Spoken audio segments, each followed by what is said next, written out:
सूर्यपुत्र कर्ण के ऐसे शक्तिशाली अस्त्र जिन्हें यदि हनुमान जी अपने ऊपर ना लेते तो कर्ण अर्जुन का वध कर देते।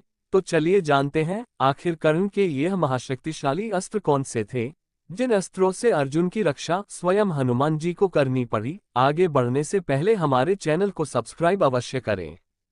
महारथी कर्ण महाभारत युद्ध के ऐसे योद्धा थे जिन्हें अपने जीवन काल में बार बार अपमानित होना पड़ा। जन्म लेते ही उन्हें जन्म देने वाली माता ने त्याग दिया। शिक्षा लेने जब वह गुरु द्रोण के पास गए तो उन्होंने उन्हें शूद्र पुत्र होने के कारण शिक्षा देने से मना कर दिया। तब उन्होंने एक ब्राह्मण का रूप धारण कर भगवान विष्णु अंशावतार परशुराम से शिक्षा ग्रहण की, लेकिन वहां भी उन्हें अपमानित ही होना पड़ा, क्योंकि शिक्षा पूर्ण होने के बाद गुरु परशुराम को जब ये बात पता चली कि ये एक ब्राह्मण पुत्र नहीं बल्कि एक शूद्र पुत्र है, तो उन्होंने कर्ण को एक शापित जीवन जीने को विवश कर दिया। लेकिन कर्ण ने कभी हार नहीं मानी और अपने बाहुबल से भारतीय पौराणिक इतिहास में वो ख्याति हासिल की जिसके वो हकदार थे। आज के इस एपिसोड में हम आपको कर्ण के पराक्रम से अवगत कराएंगे और जानेंगे कि उनके पास वो कौन कौन से अस्त्र शस्त्र या दिव्यास्त्र थे जिन्होंने उन्हें महारथी बनाया। कर्ण महाभारत के वो धर्मिष्ठ योद्धा थे जिन्होंने अधर्म यानी दुर्योधन की ओर से लड़ा था, लेकिन उन्होंने कभी भी युद्ध नीति को भंग नहीं किया और न ही कौरव सेना के सेनापति रहते हुए कोई छल होने दिया। महारथी कर्ण के पास जो सबसे शक्तिशाली अस्त्र था वो था गुरु परशुराम का दिया विजय धनुष। हिंदू धर्म शास्त्रों के अनुसार पौराणिक काल में दिव्यास्त्रों के संदर्भ में के संदान के लिए एक दिव्य धनुष की आवश्यकता होती थी, क्योंकि साधारण धनुष से दिव्यास्त्रों का संदान नहीं किया जा सकता था। कर्ण का ये धनुष भी एक दिव्य धनुष था जिसे उनके गुरु परशुराम ने उन्हें दिया था। दरअसल गुरु द्रोणाचार्य ने शूद्र पुत्र होने के कारण कर्ण को शिक्षा देने से मना कर दिया, तो वो अस्त्र शस्त्र की शिक्षा पाने के लिए एक ब्राह्मण पुत्र बनकर गुरु परशुराम के पास पहुंचे, क्योंकि उन्हें डर था कि कहीं शूद्र पुत्र होने के कारण परशुराम भी उन्हें अपना शिष्य बनाने से मना न कर दें।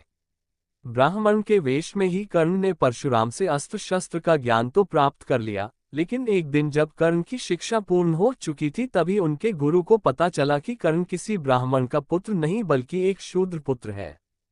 तब अपने क्रोध के लिए विख्यात भगवान परशुराम ने कर्ण को श्राप दे दिया कि तुमने मुझसे धोखे से शिक्षा प्राप्त की है, इसलिए जब तुम्हें मेरी दी हुई शिक्षा की सबसे ज्यादा जरूरत होगी उस समय तुम सब कुछ भूल जाओगे। परंतु जब कर्ण ने वेश बदलने का कारण बताया तब गुरु परशुराम का क्रोध शांत हुआ और उनका मन व्यथित हो उठा। तब परशुराम ने कर्ण से कहा, हे वत्स, मैं दिया हुआ श्राप तो वापस नहीं ले सकता, लेकिन मैं तुम्हें एक धनुष रूपी कवच देता हूं। जब तक ये धनुष तुम्हारे हाथों में रहेगा तब तक तीनों लोकों का कोई भी योद्धा तुमसे जीत नहीं पाएगा।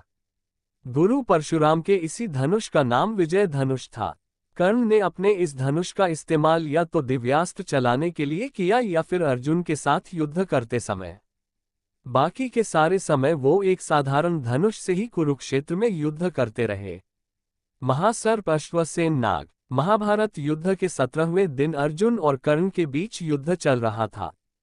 तभी कर्ण ने एक बाण अर्जुन पर चलाया जो साधारण बाण से अलग था।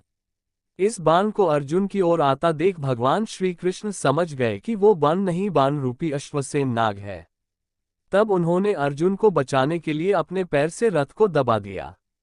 भगवान श्री कृष्ण के ऐसा करने से रथ के पहिए जमीन में धंस गए, साथ ही रथ के घोड़े भी झुक गए। तब वो बाण रूपी अश्वसेन अर्जुन की जगह अर्जुन के मुकुट पर जा लगा। वार के खाली जाने के बाद अश्वसेन कर्ण की तरकश में वापस आ गया और अपने वास्तविक रूप में आकर कर्ण से बोला, हे अंगराज, इस बार ज्यादा सावधानी से संग्राम करना। इस बार अर्जुन का वध होना ही चाहिए, मेरा विष उसे जीने न देगा।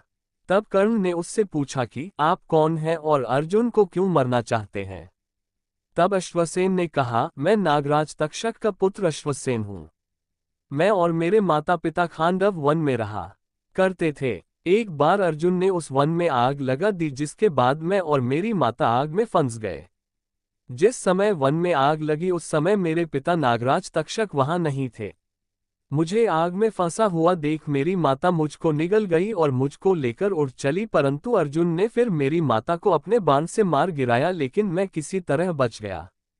जब मुझे ये बात पता चली कि मेरी माता को अर्जुन ने मारा है, तभी से मैं अर्जुन से बदला लेना चाहता हूँ और इसी कारण आज मैं बाण का रूप धारण कर आपकी तरकश में आ घुसा।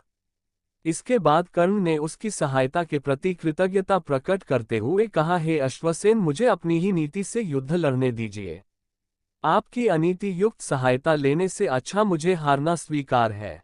ये शब्द सुनने के बाद कालसर्प कर्ण की नीति निष्ठता को सराहता हुआ वहां से वापस लौट गया।